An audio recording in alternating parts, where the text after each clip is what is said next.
Welcome to this podcast is making me thirsty, the number one destination for Seinfeld fans.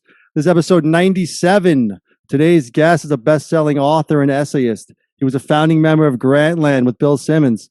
In addition to writing for several prominent publications, including Spin, GQ, Esquire, and ESPN, he has authored 11 books, including Fargo Rock City, a Heavy Metal Odyssey in Rural North Dakota, and Sex, Drugs, and Cocoa Puffs, a Low Culture Manifesto. His latest book, The 90s, is available for pre-order now and will be released on February 8th of this year. And of course, he has woven Seinfeld throughout his pop culture writing, including the essay, Why Seinfeld is the Most Villainous Sitcom in Human History. Deep satire is a collision sport. We are super excited to talk with him. Please welcome Chuck Klosterman. Chuck, thanks for joining. Hey, it's great to be here.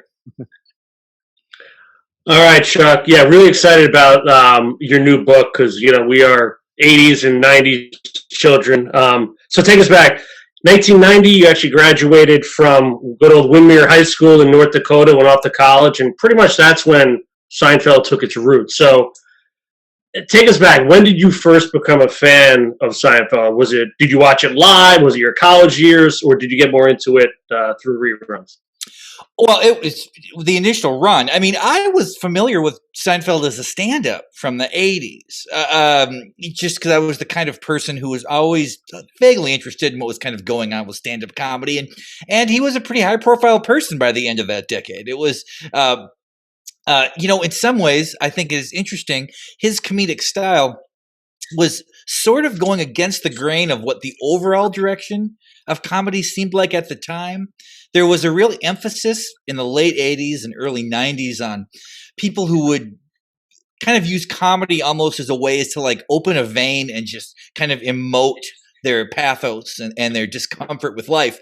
And he didn't do that. He was an observational comedy. And yet his worldview was very clear. It was very natural and organic. So I liked him as that. So the show starts and, I think that I initially watched it pretty casually, just in the sense that, well, it's on television. I'll see what this is. It was during college that I think the idea of it having a meaning that seemed to transcend most other television became something that me and my friends sort of kind of wordlessly agreed upon. I don't remember a conversation where we were like, you know what, this is the show we like. This is an important situation, comedy or whatever. It just sort of felt that way. And then when I graduated in 1994, that is when Friends started, and Friends was competing with My So-Called Life on Thursdays, and Seinfeld was already kind of entrenched. And, those two programs seemed to be dealing more with like what was going on like in the culture itself. And yet it was actually Seinfeld now that seems more defining of that period. I think that when you see an episode of Friends, it seems as though the idea was that it almost existed outside of time. And if you'd watch a drama like My So-Called Life, it seems almost obsessed with the time period that was happening. Whereas Seinfeld, without trying, inadvertently sort of reflected, I don't know, in my opinion at least, sort of the way to think about comedy during that era. That it was the distillation sort of a kind of an ironic distance from everything and a separation of yourself from the world at large, which doesn't really exist anymore. Right. No, it's interesting. You brought up a point too about like how back then in the 90s when sitcoms were happening with comedians, it was like Roseanne or Tim Alec. They're very family oriented or it was relationship oriented. And when Seinfeld came out, it was more of like this is just life. This is just what life is actually really like for these people that are single and going through their life. But what I found interesting too is in the 90s, and you mentioned his stand up because he's not known as like he's not blue and he's not a rebel, but because the show was under the late night banner and sort of, was almost an outsider. No one there had any experience writing for sitcoms. We were talking earlier, we talked to some of the original writers on the show. None of them had any sitcom history at all. Larry David never ran a show before. So they left them alone and allowed them to grow. But in that era, and I know, as someone, obviously wrote a book in the 90s, but, you had guys like, Tom Green came up from local access television, got MTV. Quentin Tarantino was working in a movie store, and Kevin Smith made Clerks. And it was like, you could be this indie guy and then get big on the big, like on a bigger level. Right. And Seinfeld sort of did that too. Like he gets on NBC. He was a well-known comedian. He was on Carson, but it still felt underground. No one was talking about the show a lot. Like you said, like it kind of just came up on us. So I guess my question is, would it have, did it succeed because of that? Like being sort of, not like, here's a new show with Jerry Seinfeld, the star. You've seen him on Carson. Check it out. It wasn't really like that. It was like, hey, there's this show that like some people are liking. It's weird. It's different. It's not like anything else on TV. So I don't know. It's kind of a take I wanted to get your take on. Well, I suppose I vaguely disagree with that being the explanation for why it became popular. Although in the midst of this question, I think you bring up some very like central things. Okay, Roseanne, for example. Okay, there's a situation where we're taking this comedian, this major comedian, and the idea is like, okay, now we got to place her in this alien setting. We're going to give her this new husband and these new kids, and she sort of builds her comedy around being this, as a housewife and sort of this edgy performative person. But now we have to create this whole world for her to be in. Seinfeld did not do that as much. I mean, yes, the people on Seinfeld are not Jerry's real friends in life, but obviously the main character is based on his closest sort of friend. Kramer is based on that close friend's memory of a neighbor. Elaine is based on a woman they knew. They didn't try to give him a different job. It would have been very easy to be like, well, okay, let's have this Jerry Seinfeld character. Let's have him be a writer, a struggling writer. They're like, no, he's going to be a comedian, and let's have him basically be roughly as successful as he is in real life. Like they did all these things that now don't seem that surprising, that we just sort of assume, well, that's meta communication or whatever. It's like, there's a second message here because people know these things about the person's real life and they're seeing the fictional version. But I think the reason that Seinfeld was successful was that it looked superficially like a normal sitcom, but the comedic sensibility was not. Like, and I think that when you look at shows that attempted to replicate the way Seinfeld was, like one example I use in this book was there was an ABC show called like it was like it had a guy from a Noah Baumbach movie in it, and it was sort of like it was called It's Like like, and it was trying to kind of capture the way Seinfeld's kind of invented language by the sense of that these are people just like, almost filling time with their dialogue. It never worked. Attempts to replicate Seinfeld worked. And I think that's a very interesting detail because obviously it was the most successful sitcom of that period. So one assumes that they would have wanted to replicate it many times, and it never really happened. Yeah. Well, It's Like was created by Peter Melman, one of the original Seinfeld writers. So there you go. So it's interesting. You mentioned in your book, Chuck, Ross Perot, the 19%, right? Like, we don't know if he got credit for winning or for Clinton winning the election, and then you kind of touched on and you brought that into sports, right? Would the Rockets have won if Michael Jordan didn't retire, right? Kind of all these kind of what ifs. So I guess my question is, and we're talking about the success of Seinfeld, would Seinfeld have been what it is if it didn't move to Thursday nights, right? I mean, I know you're a big numbers guy. Look at the ratings. Like at the end of the day, on Wednesday, it was doing anywhere between 11 and 17 million average. But the move to Thursday, boom, catapulted to 30 million right away every week. And it kind of put it just on a completely different level. If it stayed on Wednesdays, would we think of it the same way if it didn't have those ratings? I think that if it had stayed, if it had remained a smaller show, it's possible it would be looked at maybe like, oh, a show like Herman's Head or it's Gary Shandling's show. One of these, one of these programs that would have this sort of this cultic following. The move to Thursday is interesting because that is something that the awareness of that by advertisers really increased in the 80s and 90s. This idea that, well, we think people go out on Fridays and Saturdays, but they'll stay home on Thursday. Thursday will be the last night that they'll watch television before Sunday again. So I suppose that did help, although I would almost argue that Seinfeld sort of almost promoted the idea of Thursday being this meaningful thing more than the other way around. Right.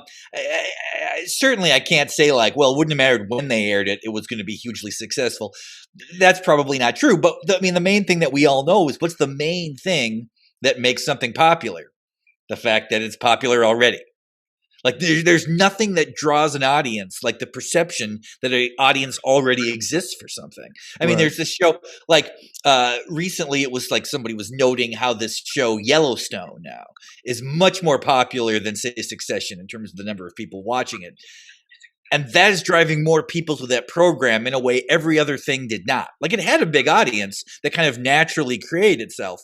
But now there's this sense, well, if this is the biggest television show, it must mean something. And that kind of happened with Seinfeld. I think that when there was this awareness that these shows that they were putting on Thursday when, it was like Seinfeld and Friends and ER and Frasier briefly and all these things, it was almost as though any show that was slotted in that NBC window was assumed to be at least worth examining because it might be important. Like it's just its placement there sort of validated it. And I don't think that Seinfeld got any like leverage from that. I think they kind of created the leverage. They created that idea.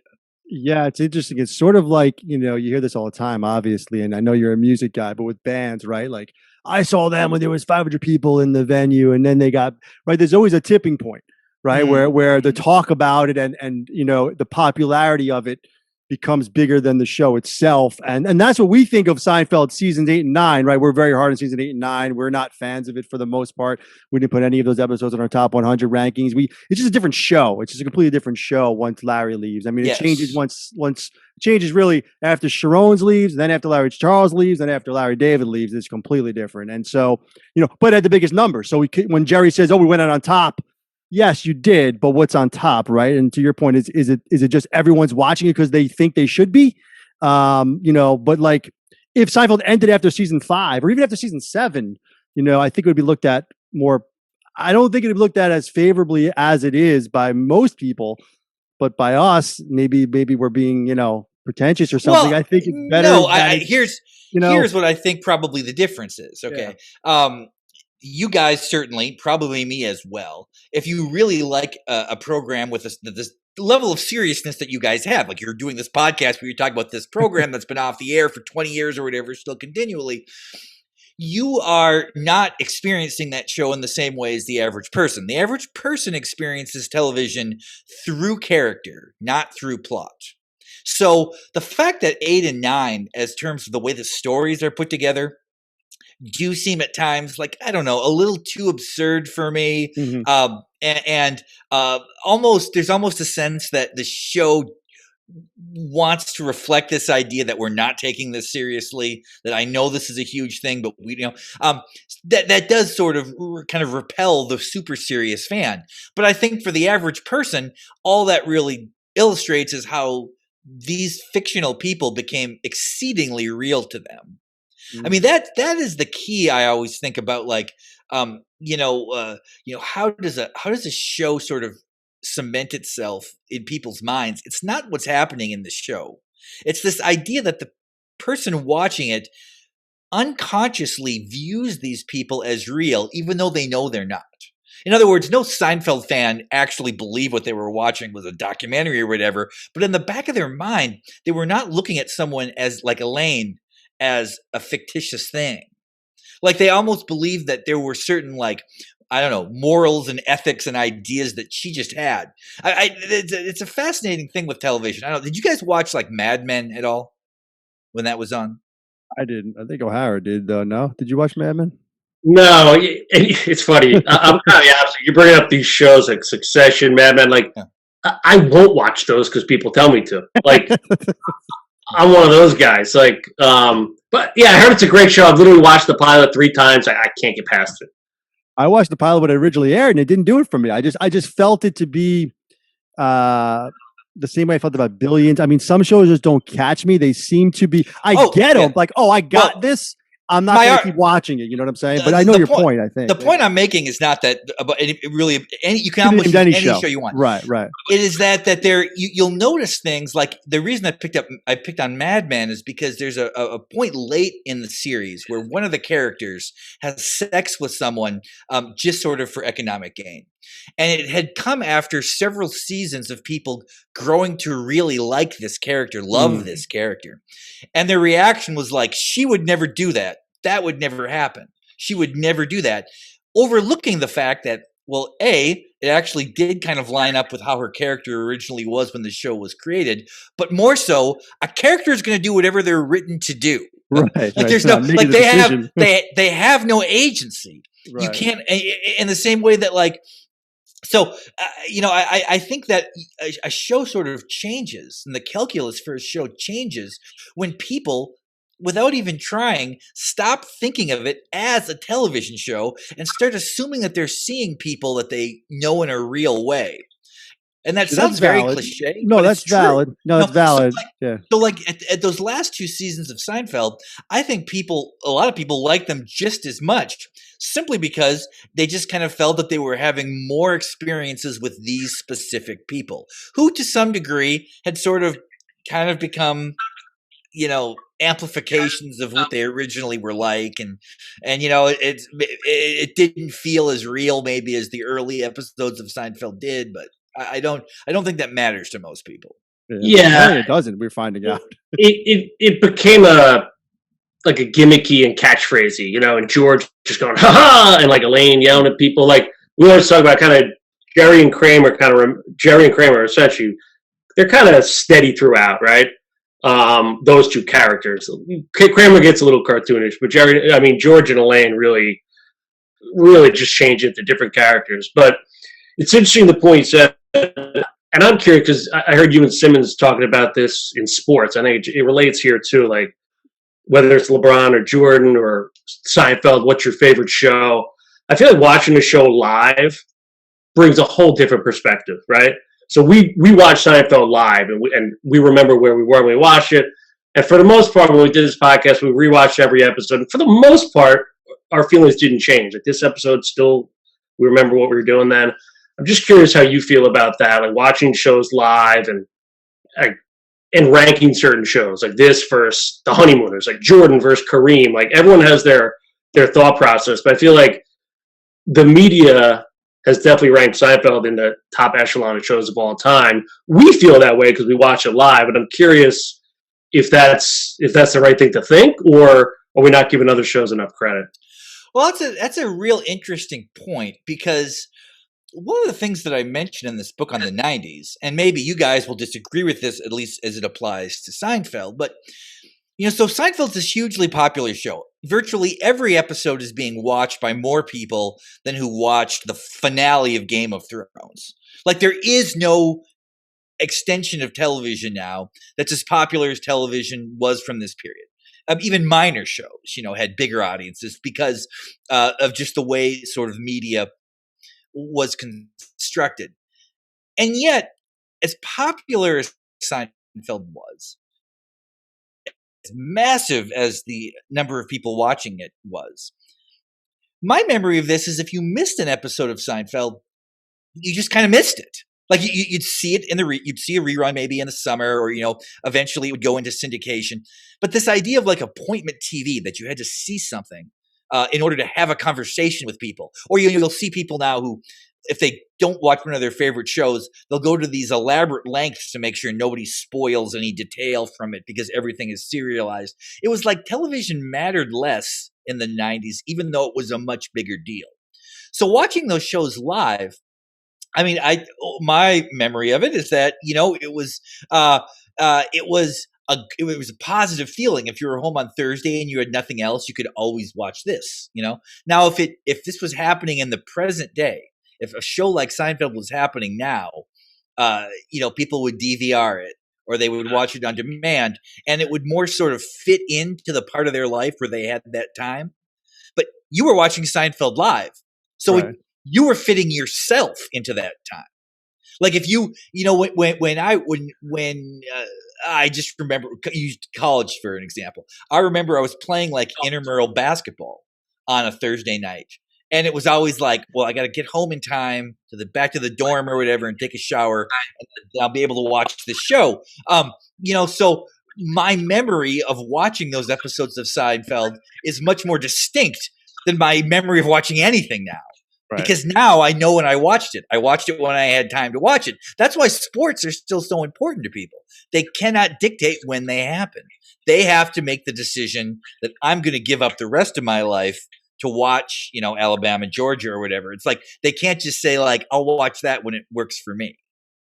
Yeah, I mean, that has a lot to do with it. I think and we talk about this all the time too, is that, it's hard for people that weren't around. I hate to say that old man type stuff, but like the show of Seinfeld, and you talk about this, I think it was in the essay about the most villainous sitcom, but it might have been in the book, but it was in the book, I'm pretty sure, because you talk about, in the 60s there was records, and then in the 90s there was CDs. There's not much difference there, right? We both understood what that meant to buy a CD. They're mechanical differences, right? Yeah. And then now it's like someone who didn't buy CDs all the time doesn't know a deal, can't relate to it, right? So I always look at Seinfeld as almost like the end of that entire archival era of the 90s. So you're watching Seinfeld, and there's phone messaging tapes, and there's pay phones, and there's all these things that no one really deals with anymore. So in that respect, it feels dated. But to your point earlier, the show is not dated because everything that happens in the show is relatable at any point in time. The only thing that changes is technology. That's the only thing that changes. Everything else, the human condition, everything like that stays the same. So, that goes for the viewer too, I guess is what you're talking about. So we were all watching it live then. We're embedded in that era of got to get home and watch it and talk about it the next day. And we, if we missed it, we missed it. And, so it's all wrapped up into, which this is why you wrote a book about an entire decade, right? It's all wrapped up into like, that's the 90s. So I guess maybe the question here is like, does Seinfeld represent the 90s, the best of anything else we have, as far as maybe not even just art, just in general? I mean, it's almost like an archive of the entire generation of what we lived through at that time. And maybe not to your point earlier about Friends and being like, we're in this time period, just more so of like, this is what it was, the entire world looked like at the time. They parody the 90s while it's happening. Most TV shows didn't do that, right? Schindler's List, OJ Trial, the JFK movie, all these things they were parodying as was happening in real time, which aside from SNL, no one really did that on, a sitcom. Yeah, well, and because time was different then, because there wasn't the internet and the way we experience the internet now, it felt as though they were commenting on these things really quickly, even though the amount of time actually was quite a bit. I mean, the amount of time from like when The English Patient was popular to when that episode airs, it's a pretty big, like now it would seem like kind of an interminable gap, but that didn't then. It seemed surprisingly modern. Is it the best encapsulation of the 90s? I mean, I suppose I would say in some ways the music of the early 90s maybe captured the way people thought about that decade the most accurately. That if you were trying to describe to someone who had no understanding of the 1990s, you could only use one thing.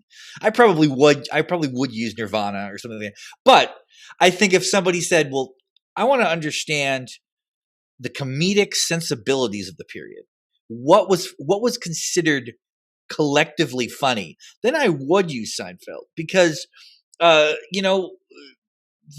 overused term when talking about the 90s, of course, is irony and the ideas of being ironic and all these things. But in many ways, Seinfeld was accurately described as a show that was based around an ironic distance from problems that in reality would feel kind of serious or real troubling, but in this world was not. And I think that was like that would be a problematic idea to have now. Like if you had a situation comedy now, and the characters were consistently making fun of COVID and Black Lives Matter and all these, if that was happening, I think people would really, really lose their mind. And that wasn't how it was in the 90s. You could still do that. I mean, Right. it was acceptable. You know, the O.J. Simpson trial was ultimately the story of a guy who got away from murdering 2 people, and it was still packaged as acceptable comedy. And I think that is something that you can see in a show like Seinfeld that you don't really see anymore. Particularly the idea that if you package these things as as comedy, you didn't have to also sort of have some message at the end that shows, oh, actually, we know this is important or whatever. It wasn't like that. I mean, it was like, this is funny to us, and that is enough. There doesn't need to be a message beyond that. Any message you want to sort of impose onto this show, you can do. And I'm sure when you do these conversations with writers and people who are on Seinfeld, they often sort of talk about like what these things mean to them, or maybe what they mean to fans. I always felt that, like, particularly from like Larry David's perspective, that he would like, these things are funny, and if they're uncomfortable, that proves it's funny. You wouldn't be uncomfortable if it wasn't. Yeah. And Chuck, I think back then the judge and the jury was, TV. Like, there's no internet, no Twitter. So that brings me to a point, like, whether it's Jordan or Seinfeld, especially in the 90s, man, those two were untouchable. It's as if they could do nothing wrong. They were, like, never criticized. I'm just curious, why was that, first off? I mean, they were obviously great at what they did. Was it lack of internet? Is it Twitter didn't come out yet? Like, when did people start really digging in? I can't say the press didn't dig in. Oh yeah, because you can go back and you can find criticisms of Seinfeld throughout its run. Yeah, I guess this is probably okay. So there's kind of this belief that say young people born either during the 90s or post 90s will watch a show like Friends and still sort of like it the same way it was liked at the time, but they're less comfortable by Seinfeld. It doesn't seem as funny to them, and they the idea of like, oh, like the Cuban parade or even the Puerto Rican parade. Yeah. And that big wooden Indian that it plays this role in that episode, like things like that, or even like when like Jerry says he likes Asian women and Elaine says that's racist, and he's like, how can it be racist if I like them or whatever? Like, all of these things, I think to a younger audience, it doesn't even necessarily offend them, but they've almost been socialized to understand that this could be perceived as offensive. Right. And that's the key difference. Like you said, like the judge and the jury, what was it? In a way, before the internet, there was a jury, but no judge. So in other words, if something was upsetting to people, maybe somebody would write about it in the Washington Post, or maybe somebody would write about it in the Atlantic. And that'd be about it. Right. It would be like people could read that and agree or disagree. It was actually, in some ways, a much more balanced relationship, because people would put information out, they would put content out, and then there was sort of a structure where people sort of commented on what it meant, and that was it. And then we kind of moved on. Now it's not so much like that. Now it is, though, like if something is troubling, we need to, like, a small number of people can sort of represent the way cultural thinking is supposed to be. So it is interesting, though. You don't see much criticism relative to what the content is of Curb Your Enthusiasm. It's somewhat surprising to me. Somehow, Larry David has been grandfathered in by this period of Seinfeld. I'm always surprised by it that it would seem as though there would be an attempt to really to criticize what Larry David does now, but that doesn't happen either. And I wonder what his relationship to Seinfeld, if that's part of it, that people still have a degree of goodwill toward this program that carries over to now. Yeah, it's an interesting point about Curb. I think some of it had to do with HBO, perhaps. Maybe not as big of an audience. I don't know, but it's a really good point, because if you're going to be one of those people, you'd go after Curb in a second. So it's interesting that they don't. You're right. Everything you just said, it reminded me. I actually wrote a note of this because I love the line. You wrote this in your book. about the 90s. If you weren't happy, the preferred stance was to simply shrug and accept that you weren't happy. Ambiguous disappointment wasn't that bad. You said the idea of policing morality or blaming strangers for the condition of one's own existence was perceived as overbearing and uncouth. I just love those. That I wrote that down as a note, and you just kind of summarized it right there. That's how we grew up, and it's funny because you talked about in your book sort of how the Gen X, the baby boomers and the people after Gen X, millennials, almost kind of agreed on a lot of all these things, and here's the Gen X people who were like, well, what was it? They both, you had a thing where they both didn't like Reality Bites. Yeah, that's what it was. A whole thing about Reality Bites. The reason why they picked Ethan Hawke instead of Yes. I found that fascinating because I'm like, it's hard to put into words as a Gen X or whatever you want to call it, what that feeling is of like, why do you guys care so? Like, I don't know. Maybe I'm talking for you now, but I mean, well, no, really when Seinfeld does that too. To your point, what you just talked about, exactly what they do. Yeah. Jerry's always, that's a shame, and just brushes it off to everyone. Absolutely, it was there was this idea. The 90s were, to be honest, a pretty easy time to be alive relative to a lot of the periods before and after. And I say that when I mean there was no war, there was no Cold War, there was no hot war. It was a good time to be president. Clinton was a good president for that period because it was kind of an easier time to govern a country. A lot of the problems that we had thought about the 60s and 70s, and which we see as problems again now, there was sort of this tacit belief that some of these issues have been solved. Right. That even if they hadn't, we just kind of figured they were. Yeah. Well, it felt like they had been because it was, Janine Garofalo had a bit on that, actually. Yeah, sorry to interrupt, but I remember she had a good bit on that in the 90s. It's kind of a strange thing because now I think younger people sort of look back at that period and sort of the cliches of that period and the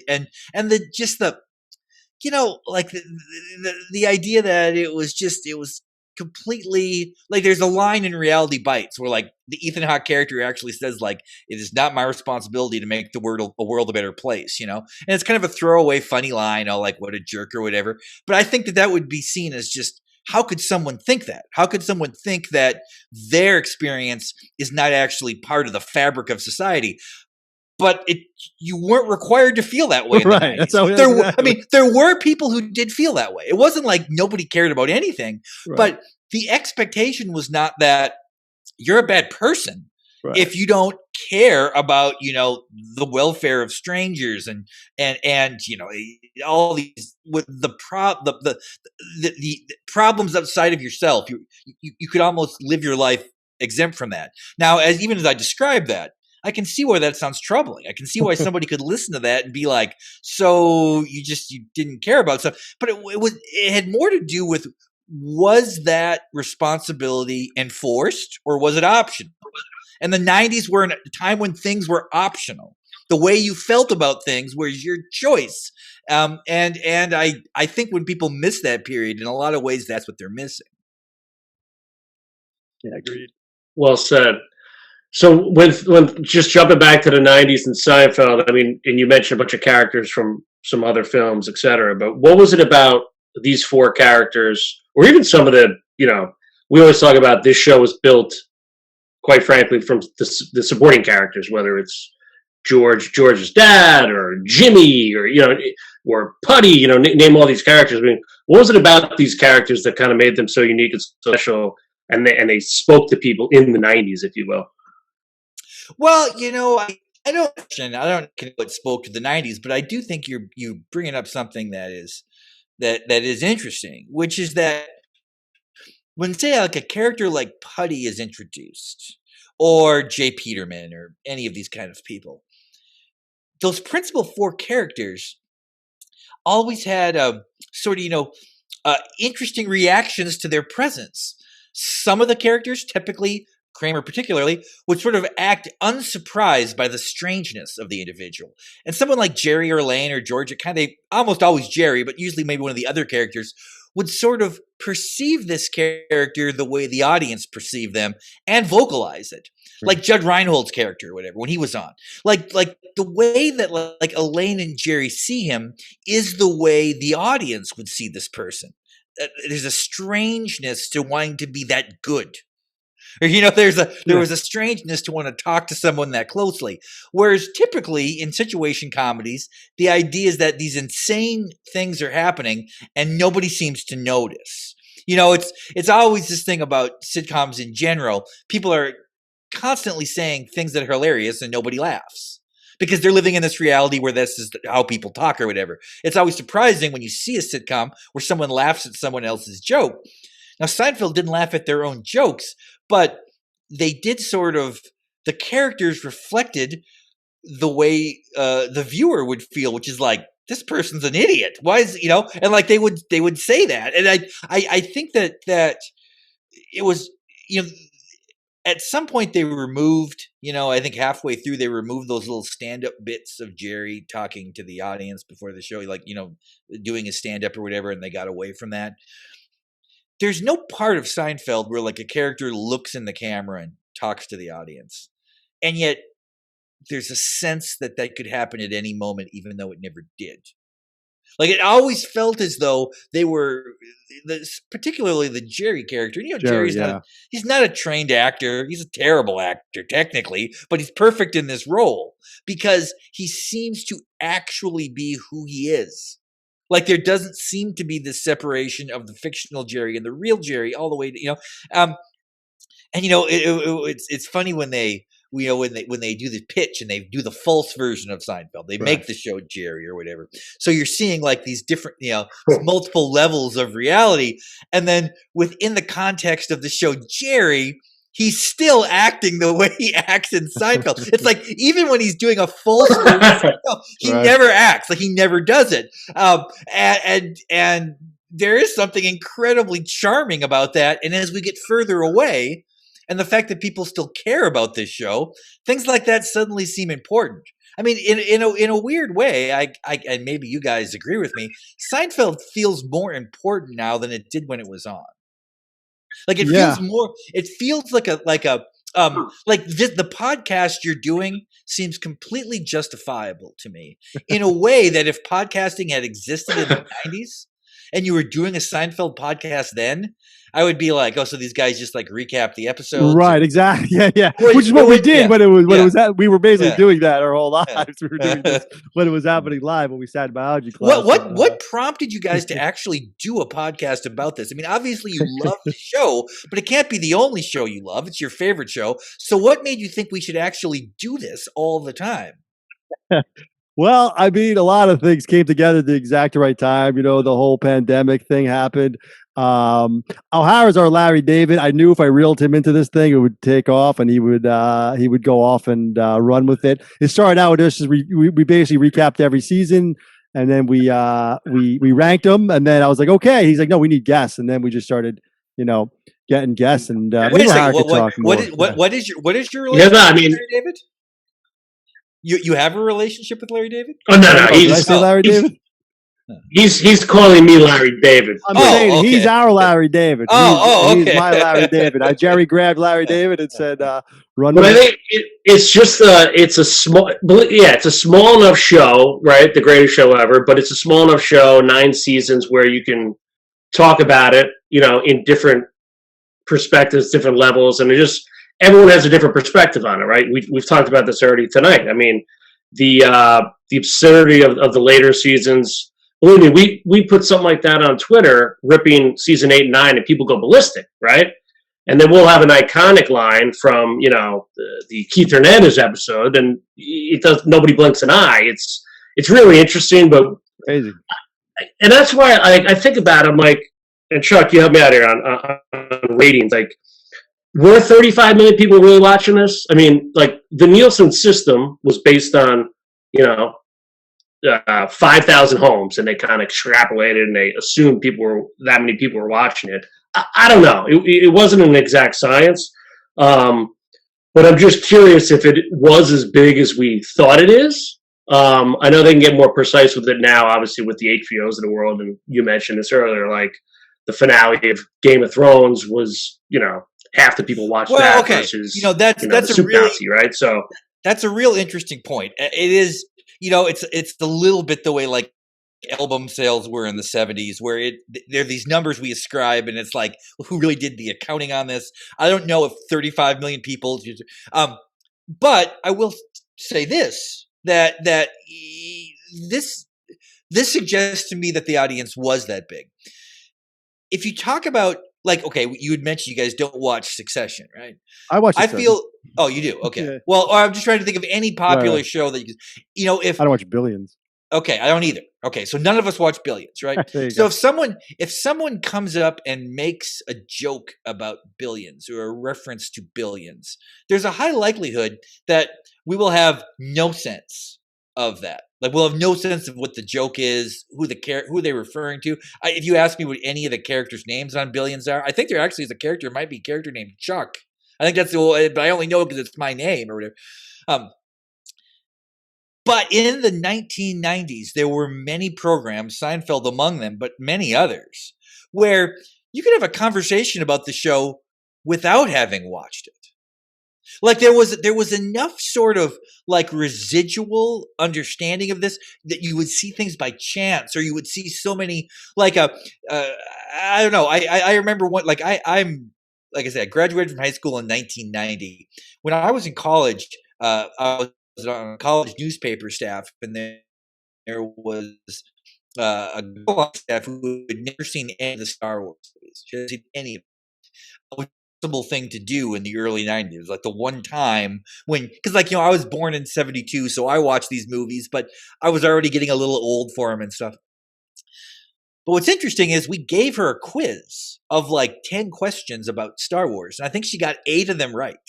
Like, she had never seen this movie, but she knew like Chewbacca was a Wookiee or whatever. Like, Seinfeld was a little bit like that. Yeah. Like, you can have conversations and make, like, people know, like, the yada yada thing is connected to Seinfeld. Even people who didn't watch that show. The idea of a masturbation contest. People know that what that's tied to, and and that's not how it is now. That's not. It's very unlikely for someone to say, oh, like I didn't watch the show Stranger Things, and sometimes I'll see someone make a joke about it or a reference to it, or like Harry Potter. I haven't read any of the Harry Potter books, and they seem just mystifying to me. There was this shared culture. I mean, the ultimate example, and this kind of predates the 90s, was Johnny Carson. That the Tonight Show with Johnny Carson was so ubiquitous. And I mean, I've referenced this in other things that I've written, but I still always blows my mind. I used to watch the show Alice. Okay, do you guys remember the show Alice? Yeah. Okay, so that's not Alice is on CBS. There's an episode of Alice where all the characters are staying in a hotel room, and the character of Vera can't fall asleep unless she watches the Tonight Show. So the Mel character, the cook of the show, does an impersonation of Johnny Carson. So on CBS, they were referencing a show on a rival network. Yeah. Because it was just a given that if you were watching television at night, you were watching the Tonight Show with Johnny Carson. That's an incredible thing. It's weird to think that something was so widespread that a network that's actively competing with it would be like, well, this is just how it is. I mean, Seinfeld is the same way. There could have been a joke about Seinfeld, like on designing women or something, but that would have worked. People would have been able to understand that. And that makes me think that, well, maybe there weren't 35 million people watching the beginning of the episode to the end. There were 35 million people every week who were sort of fluidly experiencing it. That either they were watching it, or they saw part of it, or their wife watched it or something, So there's like an ancillary viewership, Sure. And to get into your question from earlier too, you kind of just touched on, I mean, why we did this podcast.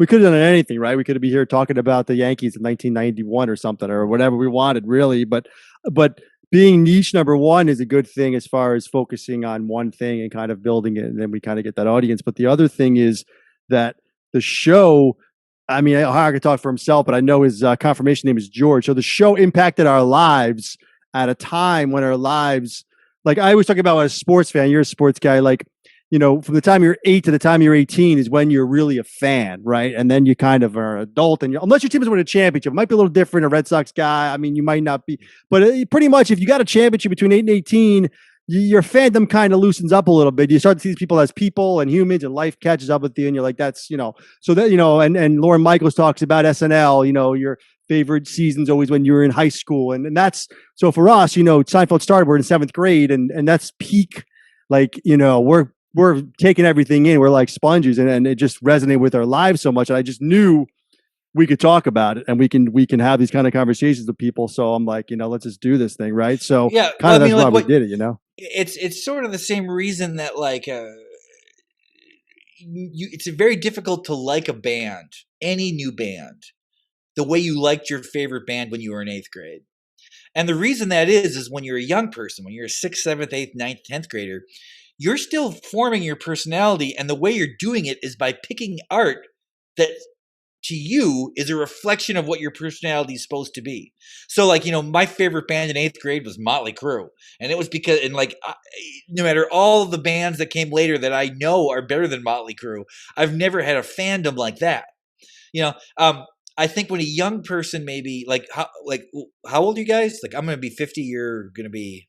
We're 43, right? 43. Yeah. So you were relatively, you were watching Seinfeld in like junior high. Yeah, 7th grade. I think it was when it started. Okay. So when I was in junior high, the show that I watched that I loved was David Letterman. And the reason I liked David Letterman is because it seemed to me like nobody at my school is funny like this, but this is how I'm funny. The way he think, like his sense of humor is my sense of humor. And I think for a lot of people your age, when they were watching Seinfeld, you were just a kid. You weren't thinking about it, like you weren't the semiotics of it or the language, but there was something about what came across, and it was like, that's kind of the kind of person I am. I'm the kind of person who enjoys this, which means you're probably never going to find a television show in the future that's going to give you that feeling, because now you are who you are. You don't need art to form your personality. That's a really good point. Yeah, that's a really good point. But what was, I mean, we often talk about George Costanza as, possibly the greatest TV character of all time. So I related to him in 7th grade the same way I do as a 40-year-old. Like, that's incredible. Like, how is that possible? I don't know if that's, you're watching Cheers. Yeah. You're not related to Sam Malone as a 7th grader like you are as a 40-year-old. You know what I mean? Yeah. Well, I mean, apple, talking to a girl, the whole thing. There every so often this happens. I've thought about this, like Charlie Brown. I loved Charlie Brown when I was 7 years old. I still love him now.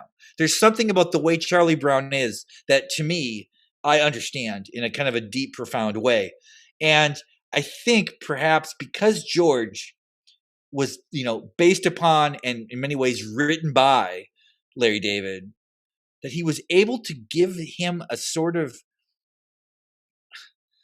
I don't know, like a specificity of his humanity, which sounds like a very, I think that sounds like a very pretentious way of saying it, but like there's something specific about George. He's not just a loser. He's not just a liar. He's not just a good friend. None of those things would be a way to describe him in totality. It's the way these things sort of interweave that, like, the idea of claiming you're a marine biologist or whatever, and like you always wanted to be called an architect, but now you got to be a marine biologist. It's like, well, I can figure this out. I can do this or whatever. That in a sense probably might be what you relate to. Maybe because you, in all likelihood, relate to the things about George that you find desirable, and the thing about George that is desirable is he can get away with anything until he can't. And I think that's a natural way to feel. Like everybody like everybody kind of feels in life that in some ways it's like, I'm kind of faking my way through this. Like I'm kind of faking my way. Like they talk about imposter syndrome. Right. That's just a fancy word for being normal. People are not confident in most things. Like if you're really confident, there's something fucking wrong with you. I mean, it's life is complicated and hard, and it's always seems as though that we're all like wearing the suit of the person we want to be, and that is very much the ethos of George Costanza. Yeah, that exactly. he is trying to fake his way into being a person he would like to be, and I think that's an incredibly natural sentiment to have. It's incredible. You hit the nail right on the head with that. You really did. I mean, that's what it is. And when you, yeah, and you're, and if you, it's that adolescence feeling of, he's always faking it. The Mike Lupica, the Venetian blinds, was that wrong? Even Jason Alexander, I think it's Charlie Rose. It's something where he's talking to somebody about in an interview about when he finally got his favorite moment of Costanza is the famous, was that wrong, when he got caught having sex with a cleaning woman, because he said to himself, like, this was the time he was caught red-handed. Like, he finally had to fess up. Like you said, always gets himself out of it. The only thing he can go with was just like, was that wrong? Like, yeah, I did it, but I didn't know. Is that wrong? Like, what's the problem here? I've been in a lot of office. Like, he was going straight there, and that's it. He couldn't get out. He couldn't get out of it. So he just went with that. It's not a lie if you believe it, or just all these things. I resonate with him just from the, weird shit. Just like, I'm a stall man, or like, he calls the girl and he wants to eat an apple, so he feels like, he's more relaxed. Like, just every little thing he did, and that's why, to your point earlier about, we get invested in the characters, and then in season 8, he's just going, "Oh, where's my Twix? Like, what the hell is this? Like, this isn't who we." Well, it's does, like, that's where we lost it. There is a sense with his character, with the show in general, to be honest, all these people, that, and this kind of changes over time, and we do lose a little bit, but the early part of the show, and I think especially the middle section of the show, it's almost like, what if the stupidest thing was everything? What if the most ridiculous thing about this interaction, the way, the dipping of chips or whatever, what if that became everything? Like, we'll take the smallest, most idiotic thing and have that be the basis for an entire worldview, for an entire way to live. I am a kind of person who does not do this thing, or I'm the kind of person who does this thing. That's just, I mean, that's Curb. That's what Curb became, really. Well, that's Larry David. Yeah, that's good writing. That's what right. Good writing is, because when you're writing, this kind of multi-level, multifaceted thing, you can't. If you try to describe something big and complicated, it's going to be even harder to do in 22 minutes or 30 minutes or whatever.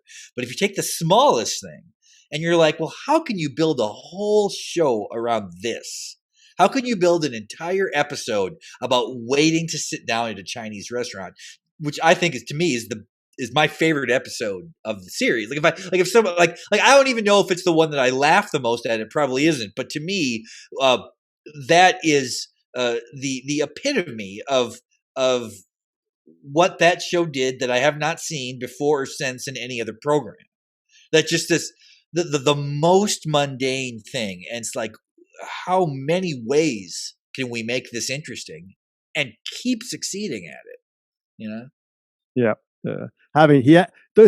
What gets lost in that episode is that he tells a story about having to go to the bathroom in a small apartment with a girl there. That's why he left. That's why he's waiting for the phone call. Like, that's typical. That's amazing, George, right there. Everyone living in New York City at one point knows that, these small little apartments. Incredible. Chuck, this has been a blast. Before we let you go, since you're a sports guy, we always like to find out, obviously, you grew up in the 70s, North Dakota guy, Phil Jackson, the whole thing, but like, what was your team? Who was your guy? Well, okay. So in North Dakota, the local team is considered to be all the Minnesota franchises. So the Twins and the Vikings, and I guess the Timberwolves franchise launched when I was in high school, I think. But here's this weird. Okay, so my dad grew up loving the Green Bay Packers, and then the Viking franchise was founded, which then became the team that was CBS showed every week. So my dad hated the Vikings for existing because he didn't get to see the Packers.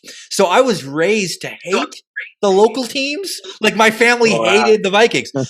We liked the Dallas Cowboys. And as a consequence, my hero was Roger Staubach. He was the hero of my life.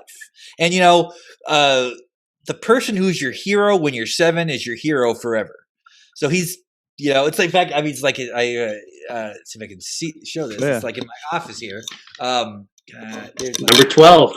Also one, there's but there, so that was so it was the Celtics and the Cowboys. I love the Celtics. I love the Cowboys. I watched the North Dakota State Bison. They were like the local college team. So I guess that would be my answer. Yeah. Huh. Well, it's funny. I mean, that your generation, either like Steelers or Cowboys in New York. Yeah, Dolphins, Steelers, Cowboys, those Raiders, a lot of that. Because they're on TV, as George Costanza says. Yeah. Yes. On TV. Well, exactly. Well, Chuck, this has been a blast for everybody out there. Get the book. I mean, everything coming out in about a week, I think. When this actually releases, I think it's going to be out in a week, February 8th. Everything from Tupac to Biggie to Kurt Cobain. It's an incredible read. The 90s. Well, thanks very much. Thanks for having me on, you guys. Thank you, Chuck. This was awesome. Thanks, Chuck. I appreciate it, man. You bet. Okay, well, thanks a lot, you guys. I appreciate it.